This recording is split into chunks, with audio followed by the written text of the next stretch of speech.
كلنا أيا كان احنا مين وظروفنا ايه، لو مشينا بحديث الرسول صلى الله عليه وسلم: انظروا إلى من هو أسفل منكم ولا تنظروا إلى من هو فوقكم فهو أجدر ألا تزدروا نعمة الله عليكم، هنرتاح جدا.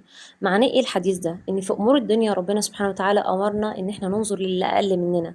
امور الدنيا يعني زي المال، الصحة، المعيشة كلها، عشان نشكر نعم ربنا سبحانه وتعالى، وما نقعش في سخط ولا حسد ولا اي حاجة من اللي فيها ضغينة دي.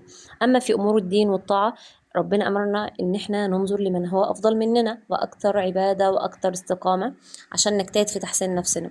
كل واحد فينا لو مشى بالحديث ده والله حياته تتغير، لأن أكبر حاجة بتسرق مننا الرضا دلوقتي هي المقارنات. كل يوم بنشوف ناس شكلها أحسن مننا، فلوسها أكتر، سفرها أكتر، حياتها، فننسى كل النعم اللي ربنا سبحانه وتعالى رزقنا وأنعم علينا بيها.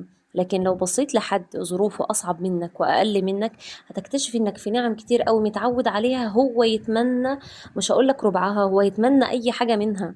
تمام. في نفس الوقت اوعى في الدين نبص للي اقل مننا، تشوف واحد ما بيصليش تقول: ده انا ما شاء الله بصلي الاربع فروض ولا الخمس فروض، انا زي الفل كده.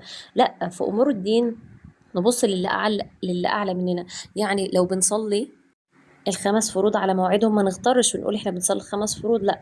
ما شاء الله نبص ان في ناس بتصلي خمس فروض والسنن بتاعتهم كمان ومنتظمين في الصلاة وهكذا. طب اللي بيصلي بالسنن ما يقولش انا كده تمام او لا، يبص للي بيصلي قيام ليل، وهكذا في الصيام، وهكذا في الصدقة، وفي كل امور الدين والعبادة. لان سبحان الله كل ما نبص للي اعلى مننا كل ما هيبقى عندنا إرادة ان احنا ايه، نطور من نفسنا. لو كلنا طبقنا القاعدة دي هنرتاح من المقارنات، هنستشعر نعم ربنا ونشكره عليها. افتكروا دايما: ولئن شكرتم لأزيدنكم. الحمد لله.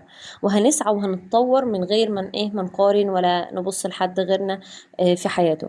ببساطة غيري اتجاه نظرتك للحياة وهتلاقي قلبك اتغير.